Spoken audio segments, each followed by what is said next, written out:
One, two, three. Hi, good people. So while I do some fun stuff here,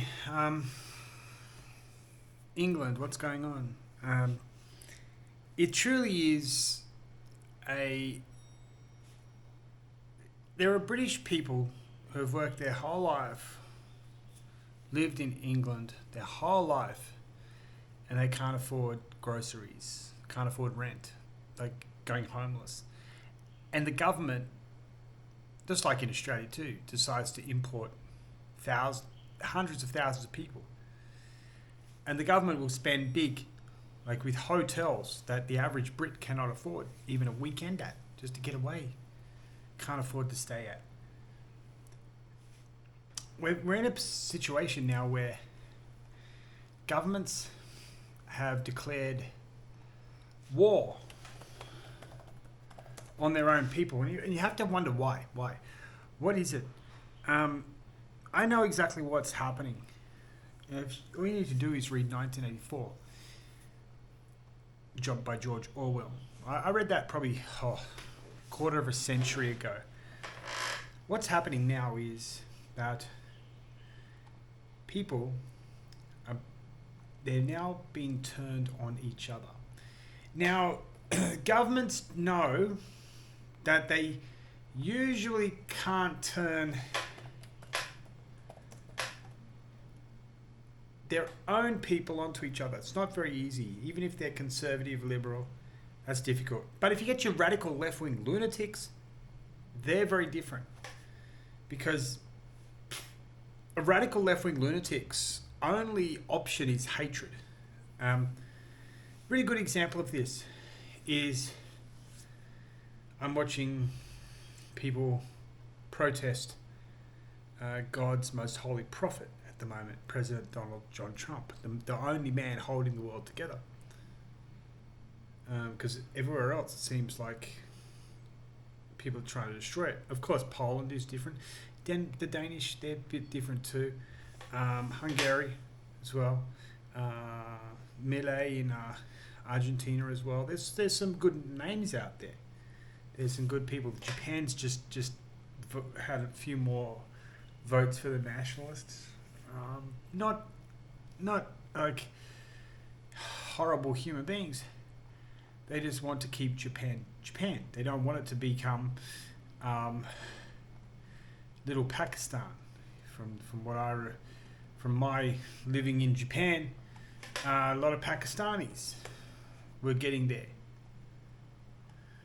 Now, there's nobody has a problem with Pakistanis.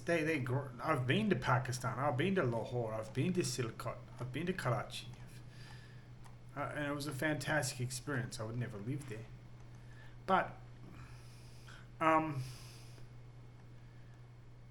you have to ask yourself,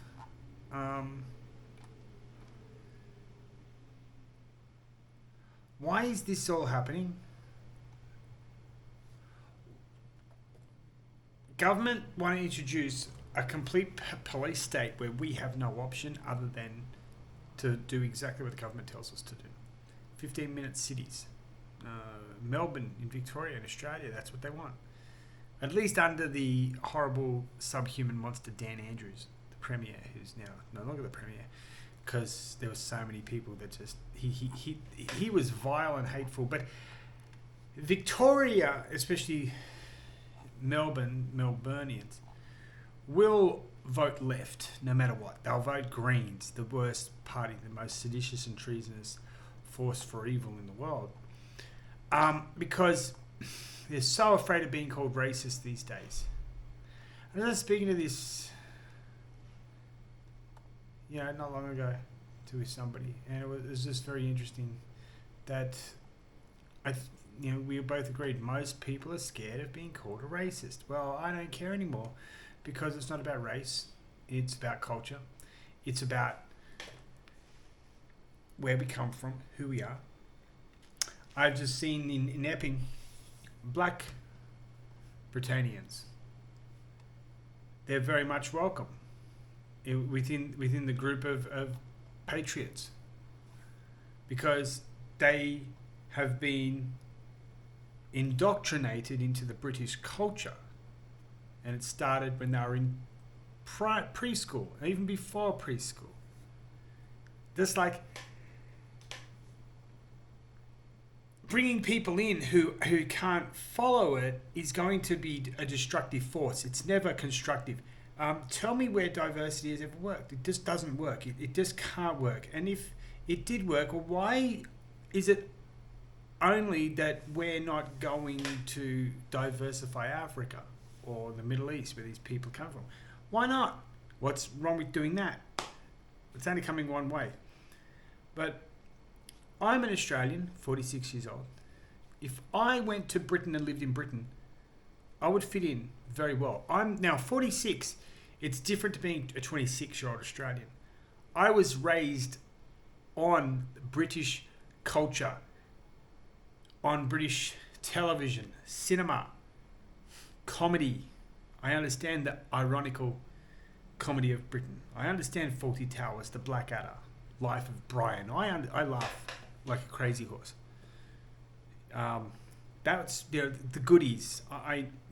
This is ingrained into me from a very young age, and I understand the ironical comedy of Britain compared to American slapstick. But it would be very easy for me to go and live in Britain and be a Britannian, okay, an Englishman. There would be really I would say there'd be almost zero differences. Culturally, I would very much be able to be part of that society very quickly. But a person from 5,000 miles away who jumped on a boat, paid people smugglers 10, 15, 20,000 pounds, that person's not going to be the same. They're not going to fit in. The governments are now doing something very seditious and treasonous to the people to allow these monsters in, because that's what they are. What they're going to unleash is going to be hell on earth. The government will say, well, we have the solution. Complete police authoritarian state. Well, is that what you wanted? You need people who will say, no more migration. Zero. Net zero. In fact, we should do net minus 10,000. Get rid of the bad ones first. People that came here illegally first, get them out. People with residency but have committed crimes, get them out next. Go backwards. Keep Britain British. It's not Australian, it's not New Zealand, it's not Canadian, it's not American, it's British. Keep it that way. Politicians don't want this, the government doesn't want this, they want a full police state. Vote those monsters out. Find people who are Britain first.